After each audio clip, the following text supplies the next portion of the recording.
Welcome to Buzzing About Romance, everybody. I am Leah, and on this episode, I'm giving you a quick shot of romance author spotlight edition. And on this author spotlight, I'm welcoming author Kate Golden. Welcome to the podcast. Thank you so much for having me. I'm so excited to be here. Kate Golden is a USA Today bestselling author of both the Sacred Stones and Harker Academy trilogies. When she isn't writing, she is an avid book reader, puzzle addict, and game night enthusiast. She lives in Los Angeles with her husband and their puppy Milo. So I do have to ask, what Yes. kinds of games? Do you guys do tabletop games or Any and all. I mean, yes, love a tabletop game. Love Scrabble, just me and my husband, or code names or wavelength with friends.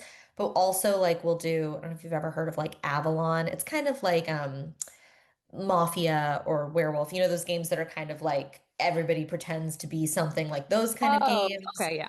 Almost Also, like we like escape Jeopardy. rooms, bowling, any kind of like competitive social activity is so enjoyable to me.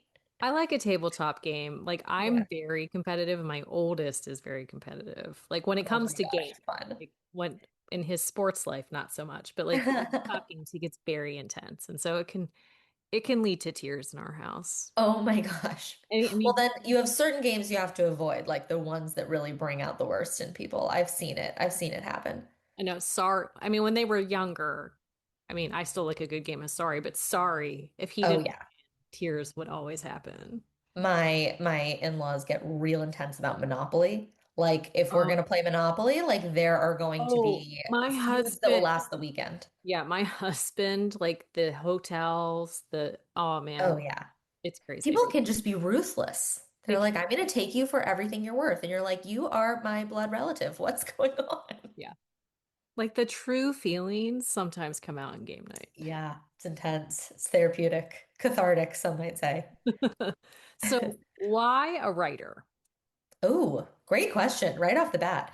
I did not plan it, so I can't tell. There was no kind of like intention of like, oh, this would be a great career. Like this is something that I've always wanted to do. I kind of tripped and fell into this in the most kind of unexpected way. I mean, I've always loved stories and storytelling. My parents both worked. My mom's retired, but in film and television. Yeah. So, just in general, like movies, books, TV, stories, poetry, whatever, like was always a big part of my life and my childhood. And I was always a huge reader, so just loved books, devoured them.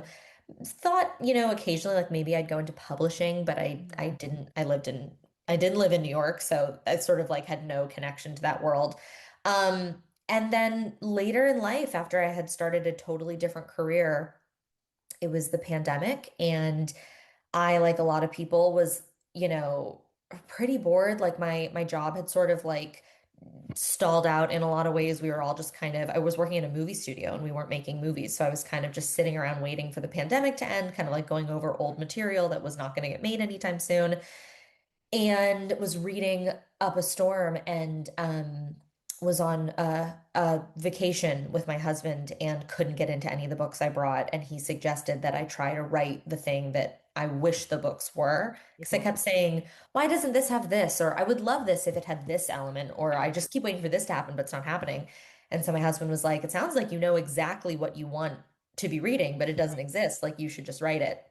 Or maybe it did exist, but I had read every iteration of it already. I had like But that exhausted. specific like direction you wanted to go, Yes. you did not find. Yes. And so I honestly just wrote the book for fun. I love a project. I love like a creative, like, oh, I'm gonna whatever, plan my wedding or do my dream reno of this bathroom that I could never afford. Like I love a like imaginary, product project or whatever. Started working on this story and it brought me such an incredible amount of joy. I was amazed that I was like 28 and had not experienced that feeling yet. Yeah. Um, and then at that point, I had a finished book and I was like, what do we do from here? And it kind of went from there. Yeah. So, how, when you're writing, do you plan out your storyline or do you pants it? No, I'm an incredibly aggressively type A. The thought of pantsing anything, the thought of pantsing any element of my life is horrifying. Everything is meticulously planned, probably, surely to my detriment, to my book's detriments. I mean, the every book has like a chapter by chapter full written outline, like a full, multi-paragraph for every You're chapter. not the only one. I love to hear that. That makes So me feel way better. let me tell you this, Mariah Enkenman, Yeah. is she is a very meticulous plotter, like plans it out, outlines everything, but she actually the past couple years started using like a screenwriting like Mm, format in the way that she plots her books now. wow. So Brilliant. you're not alone, but she is very meticulous about everything as well. So you I mean, I think that you either kind of, at the end of the day, I think, or I hope so much of what we're doing as writers is coming from this place of like pleasure and joy and passion. It's like when you're sitting down and writing, hopefully that's just like the most fun. That's the thing you really want to be doing. And for me, the outlining stage is such a huge part of that. That's where I get to, take all my ideas, see what sticks, and there's no pressure to make the writing, flowy or write any dialogue. I get to just sort of like pitch out the story that I want to tell. And so I think the idea of trying to go write that story while also balancing, sentence structure and have I used this word too many times? And well, let me take a beat here and describe the scene, set the scene, build the tension. I think it would come out, it would just end up, the book would read like an outline. Do you know what I mean? I would be so rushed and so interested in just being like, well, then this happens, this happens, this happens. So actually, I think in the long run, I'm hoping that by meticulously outlining, it allows me to sort of like get all of that out. And then Mhm. when I sit down to write the book, I can really take my time. But it definitely sometimes, I stick so rigidly to the outline in the first draft that it requires usually a bigger rewrite because eventually your characters start to deviate and change. And Yeah, if you're like, no, you're going to do what the outline says, people end up doing things that are totally inorganic and they wouldn't do. And then in your rewrite, you're like, uh-oh. So I've accepted that that's part of the journey for me. it's funny you mentioned like using a word too much. So I do edits also. Like I edit and dev edit and proofread and all that stuff. I have a couple clients where I like to do a word count on a specific word to see how many words Oh my I can put God. in the book. Brutal, but needs to be done. Oh, but I do that I don't too. typically share that just for No, no, curiosity. you have to tell them. We got to know these things. Well, so we have a friend who is also an author. Her name is Merritt. She lives in the Netherlands. So English is her second language. She's a big fan of the word and. I mean, since she has been writing more, she's gotten better and like she notices it. But the first couple books, there were so many ands. And she's like, I just put it in there. And it's like, English is your second language. Like, it is okay. No, but you know what? English is my first language, and I struggle with that because sometimes, you're writing a sentence and you're like, "Ugh, whatever, this is gonna be a terrible, terrible example. But like you'd be like, there was something mischievous and, darkly compelling about his grin. And then you're like, just pick one. Was it a mischievous grin or was it a darkly compelling grin? Like, you don't actually need the and, but on that first pass, you're just like getting everything out. I tend to just like over describe and then I have to go back and sort of like pick my descriptor or pick what I want the sentence to Well, be doing. but the upside to that though is like you can pick the better of the two. Like in that moment, Yeah. you're like, oh, this one or this one might work. Let me just drop them both in there. But like in the Yeah. like, oh, this one definitely like it gives it more oomph in this moment. Totally. I do when I do, a reread, I keep like a log, in whatever, like the notes that I keep up on the side of the doc of words that I've just overused. Because in the moment, as I'm rereading, I'm not going to take the time to edit them later. I'll just start to note, like, okay, I've said wicked 90 times. Like, not everything in this book is wicked, or like cruel, or like, whatever. Somebody will have pale hair. So I use the word like moonlight 100 times to describe it. And it's like, okay, we gotta. But it's so funny to like look at that list at the end and see like all the words I overused. And I'm like, this is almost like a word cloud of what my book is trying to, of like the vibes of my book. It's like, okay, Oh, wicked, cruel, moonlight, got it. But then I have to go through and do a lot of synonym, a lot of thesaurusing for sure. I like a good thesaurus. Love a good thesaurus. We need them. So, are you currently reading anything? Yes, slowly, because I'm on deadline and I don't read a lot when I'm actively drafting. It's probably when I like read the least out of the year. But I am reading, this is sort of embarrassing because it's such a throwback, but I'm reading The Girl with the Dragon Tattoo Oh, really? because, yeah, because I'm a huge thriller reader. I love a good thriller. Yeah. And that was one that tragically, at whatever time in my life the movie came out, I went and saw the movie with people before I had ever read the book. And then forever, I was like, well, I don't read the book because I've seen the movie. And I've gotten to a place now where maybe because I'm getting older. Oh, what'd you say? They're different. Okay, well, also, I feel like I've forgotten everything that happened in the movie. Like, I can't even remember the premise. And I was like, I guess that means it's time I get to read the book. I'm like halfway through the book and I still don't remember anything about the movie. So I'm glad that I waited and the time finally came. I'm really enjoying it. Well, and I'm a type of person who, I mean, not as much when I was younger, but now that I'm older, if something's really popular, like I will not read it. And I will not watch. So Like fair. I have the like I mean, I'm undiagnosed in a lot of things that think I have, but like oppositional defiance disorder is definitely something that Wow. in certain things, not in everything, but in certain things, like it is hardcore. Like How heated funny. rivalry is a big thing right now. Like I'm like, I will watch it eventually, but I'm not watching it right now. Wait, that's so funny. No, but you know what? I am right there with you. Sometimes I'm not sure where the instinct comes from, but I almost just feel like there's too much pressure. Yeah. It's like these are the things I do for my own personal enjoyment, and if suddenly they are like everywhere all the time and everyone wants to talk about it, I can't kind of just like dig it on my own. You Yeah. know what I mean? I don't know what that is, but Like I'm I've right been there with you. telling It took me people forever to read Fourth Wing. I'm behind on I like every haven't read that. popular show. I You haven't love read Fourth Rebecca. Wing? She is a wonderful human being. Like she is a delightful person to talk to. And I have read a lot of her books, but I have not read that one yet. Like I can't. I get it. It's like it's hard. The hype. You ever go see like a spectacular movie And and it's then once it horrible. becomes, well, yeah, it's like I think You're all the like one time of the about, few. yeah, no, it's such a real thing. I think about how lucky I was. I feel very, very, very lucky. I saw Get Out opening weekend on a whim, knowing nothing about the movie, with people who are like, let's just go see something scary, it'll be fun, and got to be like, is this one of the greatest things that's ever been made? Had I seen it once everyone had said this is the greatest thing that's ever been And you're made, like, am I forming that opinion on my own? yeah, I would have been like, I don't know, it's just a good movie. Like, it's so hard.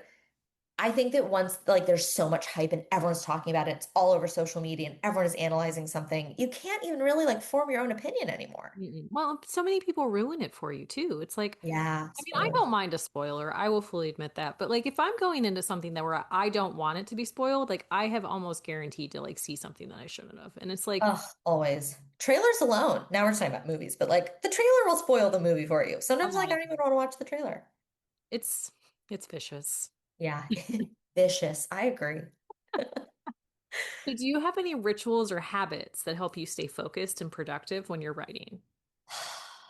You know, I feel like I'm so boring when I answer this question. Not really. I like to have a full, like, Stanley cup of water nearby, um, and my AirPods in, and I When I like to, said that, I imagined like the actual Stanley Cup, like Stanley Cup, and I was like, if you Stanley Cup full, that's a lot of water. like, literally, I've won the Stanley Cup. Like No, just, I guess no one can see this because it's a podcast, but like, just one of these, like, hefty guys, and I'll drink not my an water. NFL I'll. cup, but an What? actual. Yeah, not a, yeah, we're I not don't know that why fancy. my mind went there. I'm so sorry. I didn't mean to interrupt, but I No, had. no, please. I was not going it. That was not going anywhere. I drink water and I put in my AirPods and I like to write early in the morning when nobody will bother me, and that is kind of it. Very boring. I mean, to each his own. Yeah. It's one of the things like I tell every author that I do these interviews with like how much I enjoy them because everybody like the end result is the same. Like you have a Yeah. book, a completed book, but the process start to finish is so different and how people get Yeah. in the zone and like the way actually even the way they write. Like there are authors that dictate and then go through and edit. There are authors who use No. those little typey things, but it's like the single line. I can't think of what it. Yeah. You mean a typewriter? No, not a typewriter, but Oh, like it's whoa. like a keyboard with like two or three lines of text that you can see. Whoa, And no, I don't so even know like about that. so they're not distracted. It's not connected to anything. It's wow. You Oh, I actually can't have even to imagine. plug it in like to upload your story. Like don't quote me on that because I'm not sure. But like there's no other like things. Like there's not really a screen. So like there's no distraction. Like that's amazing. That is amazing. But it just fascinates me like how there's so many different processes. And yet we all end up with like, our bookshelf full of books and everyone wrote them differently. It's like Yeah, so beautiful. exactly. It is one of my favorite things about these things. Is there a piece of advice that present author you would give past author Oh my God, how much time do you have? you?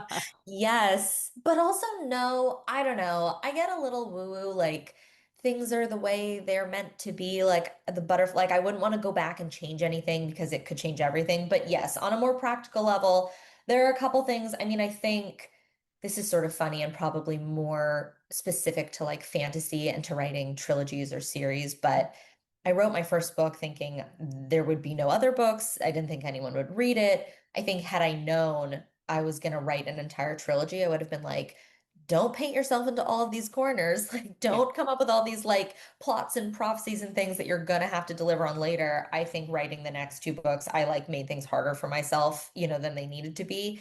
I think also telling myself like there there is no right thing, correct thing to write. The first book I ever wrote was just for myself, it was just for fun. And then as once I realized, this was going to be a career and I was, signing a deal with my publisher and starting to think about like, okay, what's the next series or what's the next idea or what are you going to work on? I think I spent a lot of time thinking about like what is the market one and what's hot and what's going to be popular, what are people clamoring for? And all of those ideas died in some kind of like terrible, disheveled Word doc. And the things I actually ended up writing were just more of the same. It was stuff that I loved and I was excited about. And there was no, guarantee that the market wanted it or anything. Right. So maybe I'd go back and tell a version of myself, like, you're only going to succeed at this if you can write the book, and you're only going to be able to write the book if it's something you're excited about. So, I think that maybe. Yeah, I think that, I mean, I don't know, probably those two things. No, I think those are great because I think that's the thing. Like, as a reader, like, you can definitely tell when an author is not excited about what they're putting out. Oh, totally. It's so true. I feel very grateful that I'm grateful to my own laziness that I never actually wrote something that I wasn't into Uh-huh. because I cannot imagine, forget the weeks and weeks and months you spend actually drafting the thing and then all the months of editing, but like trying to promo and sell and pitch your book, if you are not the Mhm. biggest champion of your book, Yeah. that sounds like torture. Yeah. That's horrible. It shows too. Like, that's the thing. Yeah. Like, Yeah, readers are so intuitive. You can feel it. You can Mhm. feel it when you read the book, even if you haven't, listened to an interview or anything. You can feel if there's not joy in the book. Oh, definitely. So when you're writing your stories, how do you balance the development of the romantic relationship, which yours goes across like multiple books, so it's a little bit more intense, and with the other elements of the story? Oh, another great question. Man, I wish I had really excellent answers for these really excellent questions. My best, the truth is I don't have like a here's how you do it, get out your notepad. I have the answers. Right, But I can tell you just at least what I attempt to do, which is trying to first of all, I try really hard to write a book where if you were to pull either, let's just say fantasy plot or romantic storyline out completely, the book could still stand on its own. right. So usually that's not happening in the first draft, but as I reread, I'm looking for that. Are there moments or beats where if you lifted one out, the other would completely fall apart? I think that that is something I try to avoid. But I think also I try to look for like what is the reader wanting, like Right. when I go back and I reread that first draft or that second draft or whatever, I'm doing so hopefully with the mind of the reader, not so much the author. And every time, that chapter finishes, or every time there's a sentence and it's like, you wouldn't believe what I was looking at, or whatever the next kind of like moment is. Right. I try to read my own, like, am I hoping for a romantic beat? Am I hoping the love interest walks in and there's something tensiony and great and swoony that happens? Or am I like dying to get the next piece of information in this mystery or this fantasy puzzle? Do I want them to encounter another trial or a creature? Is Mhm. this where I'm hoping the sort of plot is continued and the stakes are heightened? Or do I want something spicy to happen? Or do I want a romantic breakup? And I try to like it's not so much fan service, but to read those like instincts within myself. I also just like read a lot and watch a lot of stories that blend the two. That's my favorite genre. Like in general, I don't love more so I guess in television film, but like I find it hard to watch something that is like purely just about the personal relationships that Right. has no like murder mystery or science fiction or fantasy element. Like my favorite thing is like a Buffy or a Vampire Diaries or a Like Lucifer you where it's need that like secondary story. yeah, exactly. So I think that like also it's the genre I already am into. Mhm. Um so yeah, I guess I try to pull from like great romantasy and great fantasy books that have wonderful romantic plots and try to see what worked there and find those same rhythms. So let's talk Half City, which is your upcoming release. Yeah. It is releasing February 17th, 2026, although at the time of release of this podcast, it may already be out. Fantastic. So this is book one of the Harker Academy trilogy, and it is an urban fantasy, romantasy, PNR-esque because there's a little bit of Yeah. everything blended in here. When I try to pitch this, it's word salad. I'm like, it's a paranormal, urban romantasy, dark academia, enemies to lovers, and I can see people like drift off. I'm like, I gotta find the faster way to pitch this. But yes, everything you said is right. Well, because it has vampires, it has werewolves, it has hunters, but it also is like in a set like a different world, and like the way the Yeah, world is created is like there's different steps to it, and like hidden portals, and totally. like there's a little bit of everything in this. I'm like, it's if Buffy and Ninth House and Crescent City had a baby. Whatever that genre is, that's what this is, I think. I feel like that's a good description. Yeah, it's like, there you go. It's got a little something for everybody. So, what was the inspiration for this world? Was it just those like types of series, or Yeah, I mean, it was sort of it was sort of it was confluence, like a couple of things at once. I was finishing my A Dawn of Onyx, that trilogy, the Sacred Stones trilogy, and I mean, I loved writing that. I love those books, but at the time that I was like deep in edits on the third book, there were things about this world I was starting to feel like like, man, I really want to write a book with like real enemies to lovers. This was sort of like they think they're enemies, but of course, the more you get to know him, he's actually like the loveliest, whatever. Like there's those kind of like he seems like the Dark Prince, but actually he's like classic book boyfriend. He's wonderful. And I was sort of like, I want to write actual, like these people cannot stand each other, like real enemies. And then I think also I was like, craving just some modern pop culture references. I wanted them to have cars and email and text. I was constantly like stuck in this sort of medieval-esque Mhm. fantasy world and was starting to drive myself a little crazy. And I was also watching Buffy at the time and was like, I love the idea, not so much of, because Buffy actually herself is not like this, right? but like someone who is almost, I don't know if you're a fan of the show, but more like Faith, but like someone who has this sort of very noble duty, but has like such a dark, um, like if they weren't doing this, they'd probably be doing something really nefarious and sort of like fighting against that internal kind of turmoil. Meanwhile, my Definitely a shade. FMC, yeah, totally. Meanwhile, my main character from A Dawn of Onyx was like the kindest, most warm, most like everyone in the world is good, entirely optimistic, and I love her so deeply and I loved writing her, but I was sort of like itching for something new. So all those things kind of came together to create this world, this like fantasy world, but grounded in sort of like our modern times, this kind of darker heroine and this kind of more true enemies to lovers, kind of like long-term love interest.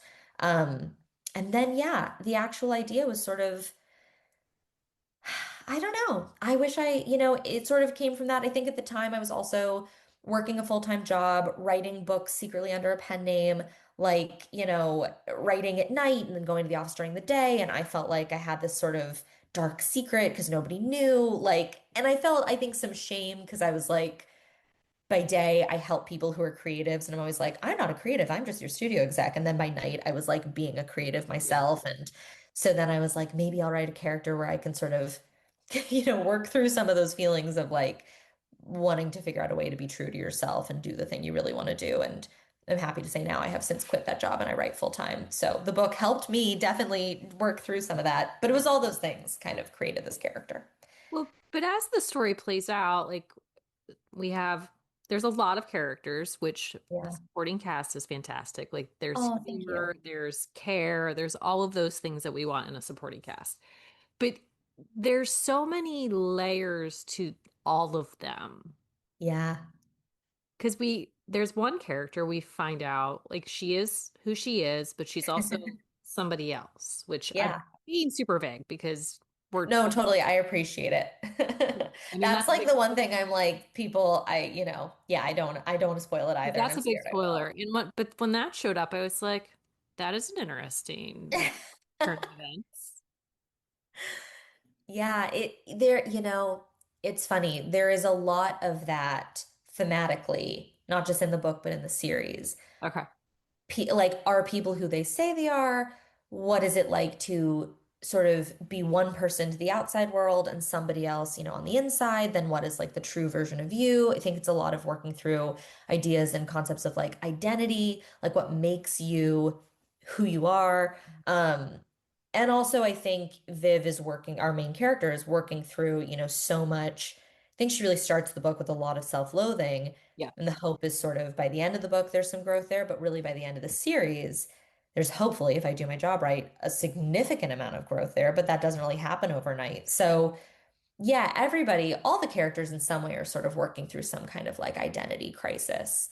Well, she Um, has that self-loathing, but there's also like trying to figure out her self-worth because like her yeah, mom do not have a great relationship and yeah, like because of things which you have to read about and yeah, just she's just so different from them and like her lot in life as a hunter, but you find out like her hunter skills are different than other hunters she's meeting, and so it's like yeah, she's really struggling through a lot of this book to figure out like how she can be stop being this lone person even when she has a family and then this new family that she's kind of creating, and it's like she there's so much like chaos in her head. yeah.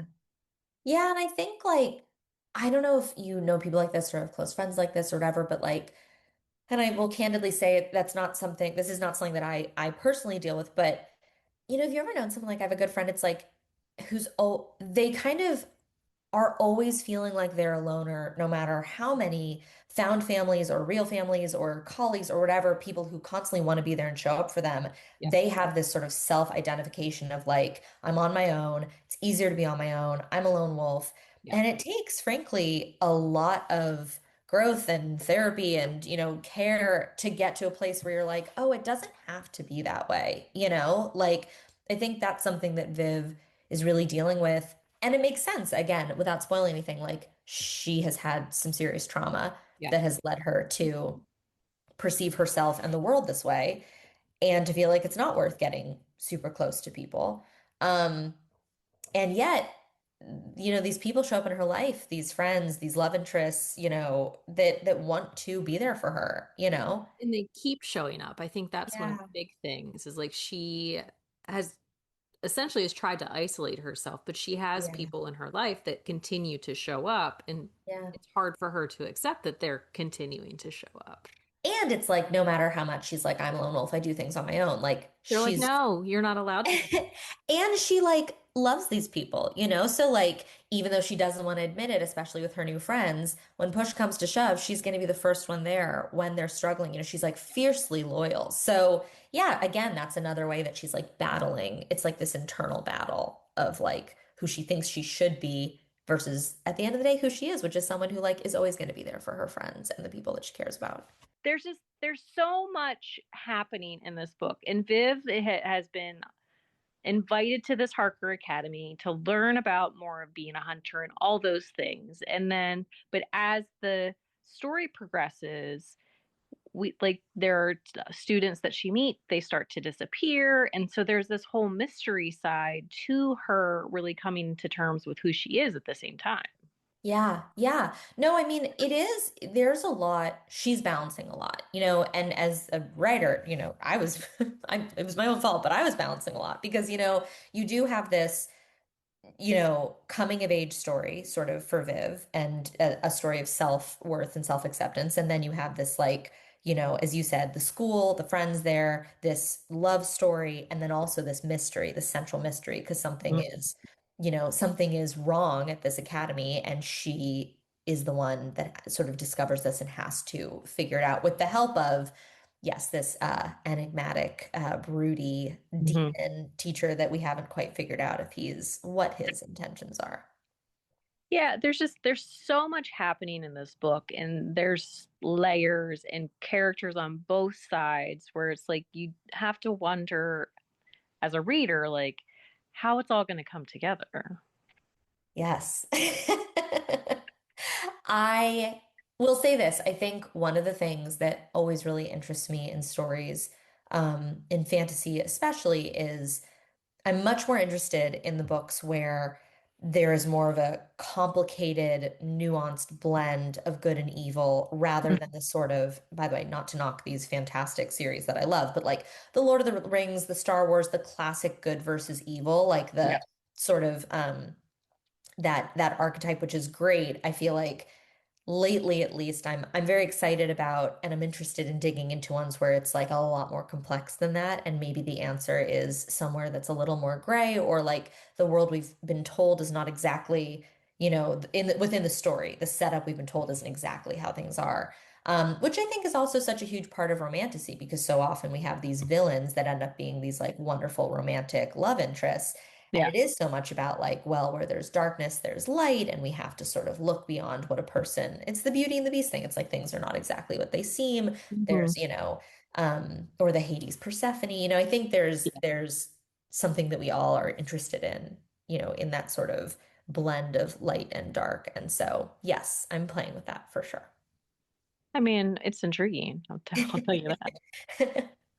I know I felt bad because also it's like that cliffhanger is brutal, and I'm like, I Oh promise my God, so brutal. there's I more to hit come, guys. I like hit that page and I like swiped on my Kindle and I was like, author's notes. Oh What? my God, I know. People have been saying that. I feel so bad. Okay, Like, but the good news is the second book, and I can say this because it's like public knowledge now, is out this year. yeah. So it's not too terrible. I mean, for someone who hates a Cliffy though, I'm like sorry. it was rough. Like rough. I will give you any spoilers you're interested in when we are done I recording. knew going into it it was a cliffhanger. Like Amanda was like, you know, this is a trilogy because I have to have warning. But then Yeah, I was fair. like, but then I did see when the next book was coming. I was like, I have to wait that long. Like I just, it's a me problem. It is not I'm an here to anybody help. else problem. I'm here. I will give you, unfortunately, because I also love spoilers. Like if you DM me or something, I probably will give away like not everything, not the kitchen sink, but like I know that feeling, and that feeling is so terrible. And if people are like, I just want to know this, or like, am I right about this kind of like basic idea? I usually will do some kind of like very telling emoji or something. But October 13th, it's so soon. It's like Yeah. 9 months away. I mean, it's gonna be here before we know And it's available for pre-order. Like, it. got to do my job as like a, author, being salesy, but I always forget to say that. I'm like, no, it's out in some shape or form. You can't read it yet, but you can find it in the Yeah. ether. You can prepare yourself Yeah, to. exactly. But so in this world, we have like the hunters and Harker, and they're like fighting, and then we have the High Thane, who is like the head of like the demons, and we kind of meet him, kind of don't. Well, him maybe, but that leads into the Cliffy that is Yeah. intense, and then there's so many. You're building so many little things that are turning out to be big things. Yeah. Yes. Yeah. It's a like a multi sort of a multi Cliffy, if you will. Yeah, Because there's sort of the fundamental story of the mystery of what's going on at the school, right. which I hope is like somewhat resolved enough by the end of the first book that you're not like, but what was going on at the school? Like you understand what was happening. Yeah. But that sort of opens the door. Maybe that window closes, but it opens a whole new door to, okay, what, the people who were behind some nasty things, what is their kind of greater plan? That is obviously a huge part of the cliffhanger. And then how does the high fame, the sort of like king of the demons, if you will, how does he play into this? And his identity is hidden. So who Hmm. is this person? obviously is another big sort of like question mark that you're left with. But then there's also, again, without giving anything away, our main character goes through a significant Hmm. experience at the end of the book. Yeah. And what that means for her going forward is, I'd say, maybe the biggest cliffhanger, but also you have a very significant romantic cliffhanger as well. So it's sort of like you're going into the second book, hopefully with enough answers that like the first book was a satisfying read, but now there's a lot that you are hopefully excited to figure out. And frankly, while I know my cliffhangers are tough and I don't think that's like always the norm in a trilogy, Yeah. I do sort of feel like in this, like, I hate to be like attention deficit world, but I'm speaking to myself. Like, I have no attention span. It's really hard for me to read a book and then remember to come back, a year and a half later for the second one. I do feel like you kind of need to sort of leave your readers really hanging to Hmm. get them, and not in a salesy way, like, ooh, to get them to buy the second book, but just like to keep interest enough to Yeah. tell the story you're trying to tell. Because the thing about a trilogy is it really is a story in three acts. This first book is just the first act of the completed story that I'm so Hmm. excited about, or that like I want my characters to go on. And I owe it to the readers to get them to the third book. You know what I Yeah. mean? Otherwise, they only read a part of the story. So you're kind of like, how in the world do I bridge this gap where I'm giving people a successful read that they like and they're having fun, but also they care enough about what's happening Hmm. to read the second book. Right. So yeah, hopefully, but it's a hard balance to strike. I feel terrible when people are like, that cliffhanger killed me. I'm like, I'm so sorry. That's probably why You're like, I give you're away all the welcome. spoilers. Thank you. Thank you for saying that. Oh my God, I never say that. I literally am like, I'll send me your therapy bills. I feel so bad. Because I know I'm a reader. I know how it feels. Yeah. So what's next? Is the next Harker Academy next, or do you have something else in between? Yeah, no. So this book, like you said, it's probably out already. This book came out February 17th. And then the second one comes out 9 months later, October 13th. And the third one comes out not too shortly after that. I don't think I'm allowed to say when yet, but Probably not. feel like sleuths can probably put Yeah. put two and two together. But it won't be too long. And then yeah, that's sort of what's on the horizon currently. I tell people a lot that I have the intention and have an outline for a spin-off from my first trilogy that follows some secondary characters that Okay. we all kind of fell in love with and that deserve their own standalone story, happy ending. I will write that certainly soon. The question of when that is actually going to be for people to read, I don't have an answer yet, but it won't be too long, I hope. Um, yeah, and that's definitely all the stuff I'm allowed to talk about. Yeah. Unfortunately, like since you're a trad author, like there's a lot of like Yeah. things in the works that you're not able to talk about. So And things you are know what? things are happening, Yes. but nobody can There, know.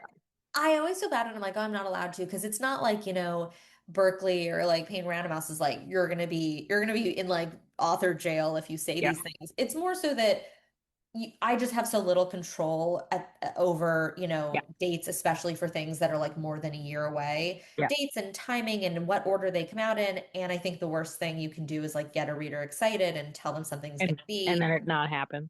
Yeah. So Yeah. I mostly am just trying to avoid saying anything that then I'm like, never mind. Well, thank you so much for joining me on this author spotlight. It was a delight spending time with Likewise. you.